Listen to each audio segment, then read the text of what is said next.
नमस्कार class 11th Hindi की कक्षा में आपका स्वागत, अभिनंदन एवं आभार।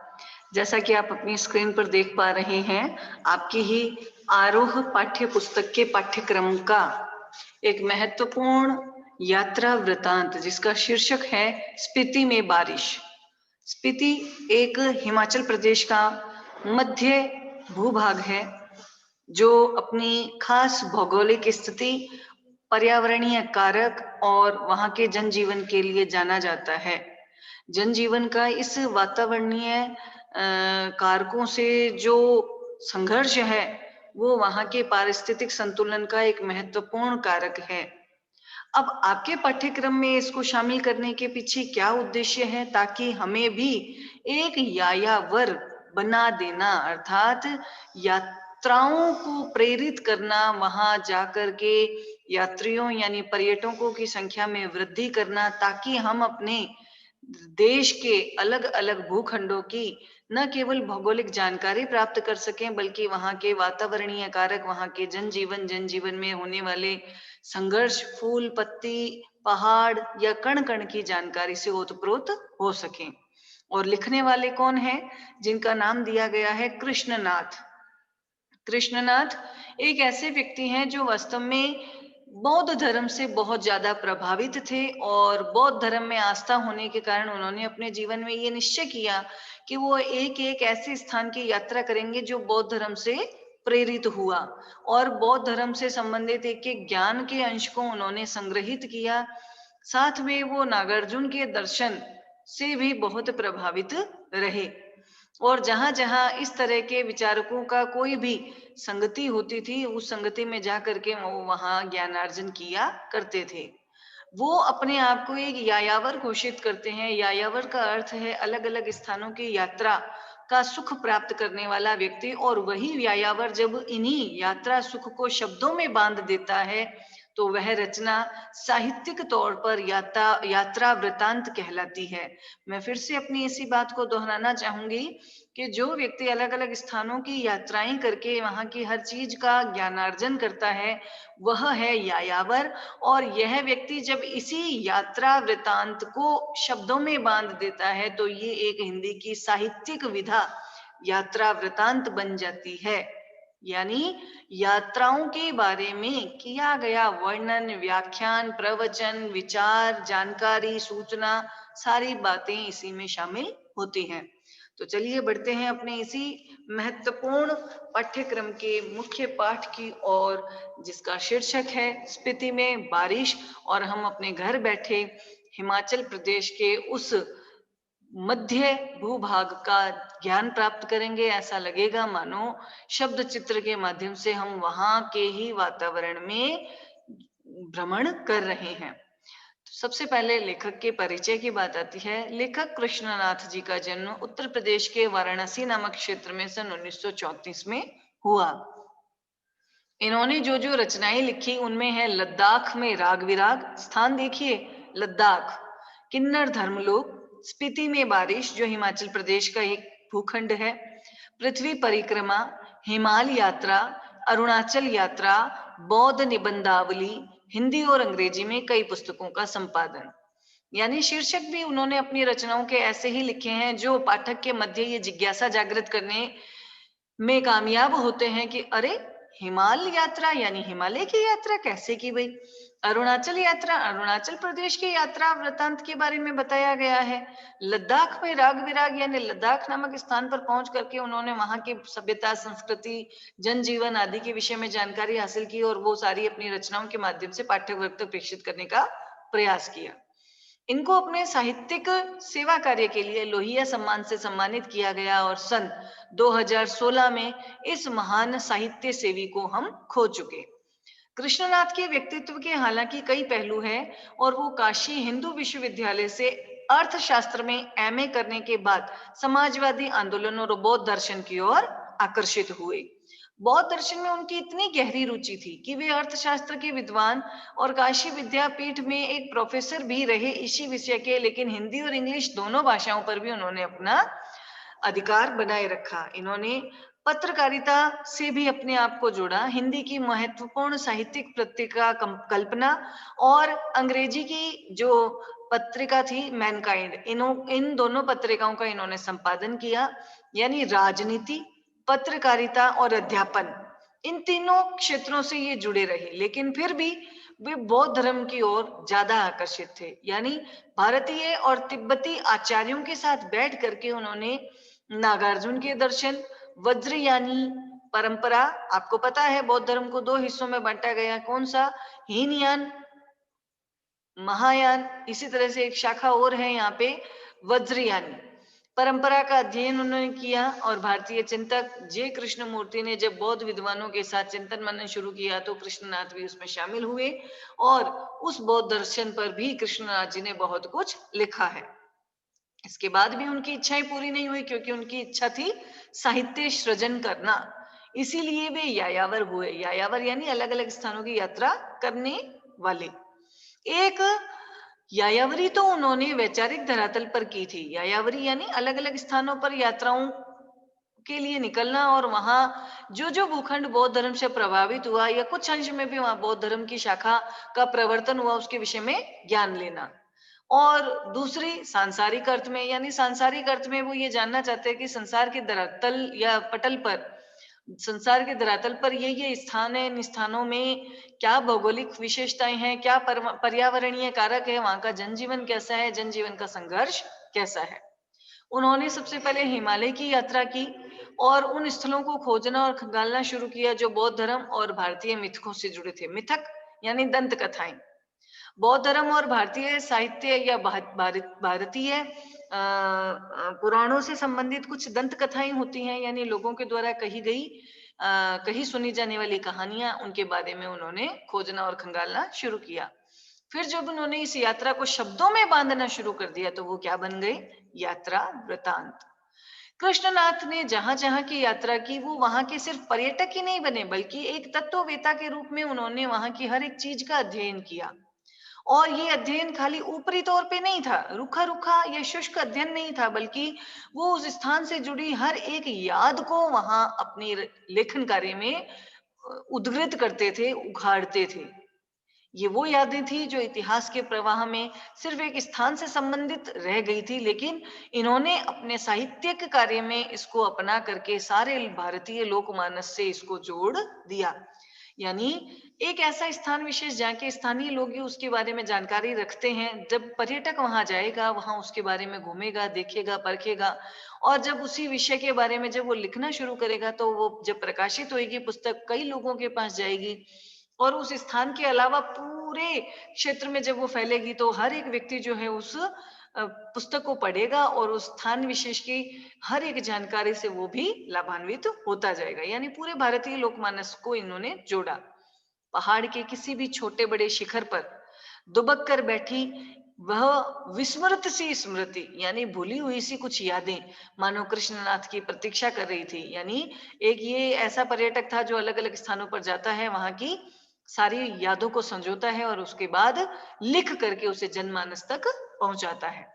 तो इस तरह से कृष्णनाथ जी बने यायावर और उनकी साहित्यिक रचना बनी यात्रा वृतांत। कृष्णनाथ के यात्रा वृतांत एक स्थान विशेष से जुड़े होकर भी भाषा, इतिहास, पुराण आदि सारे संसार को अपने भीतर समेटे हुए थे। पाठक खुद यात्रा करने लग जाता है। वे लोग जो इन स्थानों की यात्रा कर चुके हैं, वे भी अगर कृष्णनाथ के यात्रा वृतांत को जब पढ़ते हैं तो उन्हें हर कुछ चीज नई लगने लगती है। उन्हें महसूस होता है कि उनकी जो पुरानी यात्रा थी वो अधूरी थी और कृष्णनाथ के यात्रा वृतांत को पढ़कर वो पूरी हो गई। अब आता है हमारा पाठ का परिचय।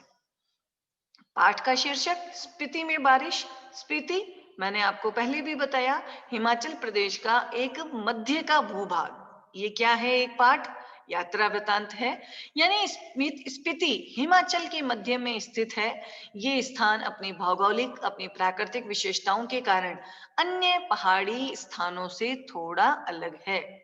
लेखक ने इस पाठ में स्पीति की जनसंख्या, वहां की ऋतु, वहां की फसलें, जलवायु, भूगोल आदि का वर्णन किया है जो परस्पर एक दूसरे से जुड़े हुए हैं। पाठ में उन्होंने इस दुर्गम यानी बहुत मुश्किल से पहुंचने वाले या कठिनाइयों से बड़े स्पीति में रहने वाले लोगों के भी कठिनाइयों से भरे जीवन का वर्णन भी किया है। कुछ युवा पर्यटकों का वहां पहुंचना स्पीति के पर्यावरण को बदल सकता है। यानी इसका उद्देश्य क्या है कि कुछ युवा पर्यटक अगर वहां पहुंचेंगे तो स्पीति के पर्यावरण को वहां बदला जा सकता है। वो स्पीति जो इतना ठंडा है, जिसे ठंडे रेगिस्तान की भी उन्होंने संज्ञा दी है, कि ठंडे रेगिस्तान जैसे स्पीति के लिए उनका आना और वहां बूंदों भरा एक सुखद संयोग हो सकता है। यानी किसी शुष्क स्थान में फिर से नमी आ जाए, ऐसा स्पीति में पर्यटकों का माहौल बन जाएगा। तो चलिए बढ़ते हैं अपने इसी पाठ की ओर, जिसका शीर्षक दिया गया है स्पीति में बारिश। क्या है स्पीति? स्पीति हिमाचल प्रदेश के लाहौल स्पीति जिले की एक तहसील है, यानी छोटा सा स्थान। लाहौल स्पीति ये जिला है, कहाँ का? हिमाचल प्रदेश का।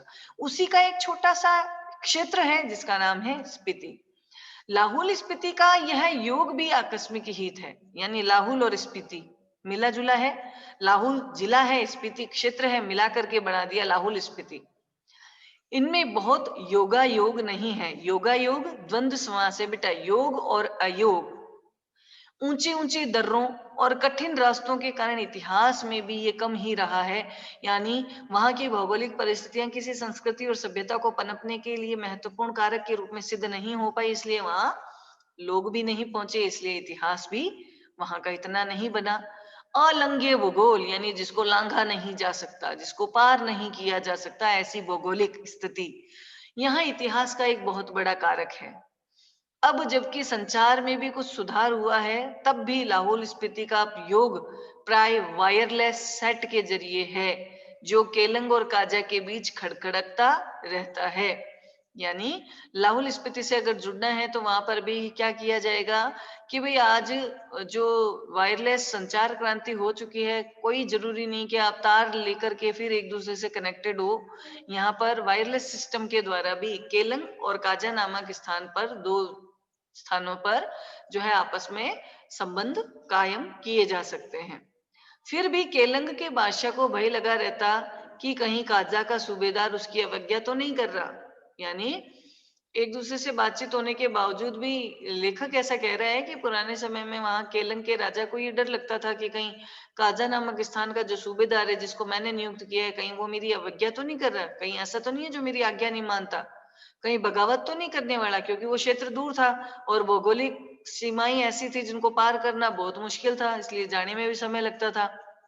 तो राजा को ये भय बना रहता था कि कहीं वो बगावत, बगावत यानी उसका विरोध तो नहीं करने वाला है, लेकिन सिवाय वायरलेस सेट पर संदेश भेजने के वह कर भी क्या सकता था। यानी वायरलेस सेट पर ही वो अपना एक मैसेज भेज दिया करता था। वसंत में भी 170 मील जाना और आना बहुत मुश्किल था। शीत में तो समझ लो असंभव था, क्योंकि खूब बर्फबारी होती है और बर्फबारी होने की वजह से सारे रास्ते जाम हो जाते हैं, घर से निकलना बंद हो जाता है। प्राचीन काल में शायद स्पीति भारतीय साम्राज्यों का अनाम अंग रही है। जब ये साम्राज्य टूटे तो ये स्वतंत्र रही। फिर मध्य युग में ये लद्दाख मंडल और कभी कश्मीर मंडल, कभी बुशहर मंडल, कभी कुल्लू मंडल, कभी ब्रिटिश भारत आदि में जुड़ती रही। तब भी ये स्वतंत्र रही थी। इसकी स्वायत्ता भूगोल ने सिरजी है, यानी कोई भी व्यक्ति उस पर जा करके आसानी से और उसको अपने अधिकार क्षेत्र में लेने का साहस नहीं कर सकता था। क्यों? क्योंकि वहां का भूगोल बहुत कठिन था, यानी उसको पार करना और वहां तक पहुंचना बहुत मुश्किल था। अगर पहुंच भी जाओ तो वहां रहना भी एक समस्या थी। तो इसकी स्वायत्ता भूगोल ने सिरजी है और भूगोल ही इसकी रक्षा करता है, भूगोल ही इसका संहार करता है। यानी प्रकृति ही सब कुछ करता धरता है। भौगोलिक जो क्षेत्र है, उस भौगोलिक क्षेत्र में जो प्राकृतिक कारण है, उन कारणों से ही वहां जनजीवन बना रहता है, जनजीवन प्रभावित होता है और जनजीवन का नाश भी हो सकता है। पहले कभी उन राजाओं का कोई हरकारा आता था, हरकारा यानी दूत, उसके आते जाते वह अल्प वसंत बीत जाता। यानी इतनी दूरी में 170 मील आने जाने में ही पूरा एक महीना चला जाता। कभी कोई जोरावर सिंह जैसे आता तो स्पीति का तरीका वही था जो तुपचिलिंग गोनपा में मैंने देखा। ये अलग अलग स्थानों के नाम है कि अगर कोई जोरावर सिंह जैसे राजा का कोई दूत वहां आता था तो तुपचिलिंग गोनपा नामक स्थान पे जो मैंने तरीका देखा था, बिल्कुल स्पीति में भी वही तरीका था।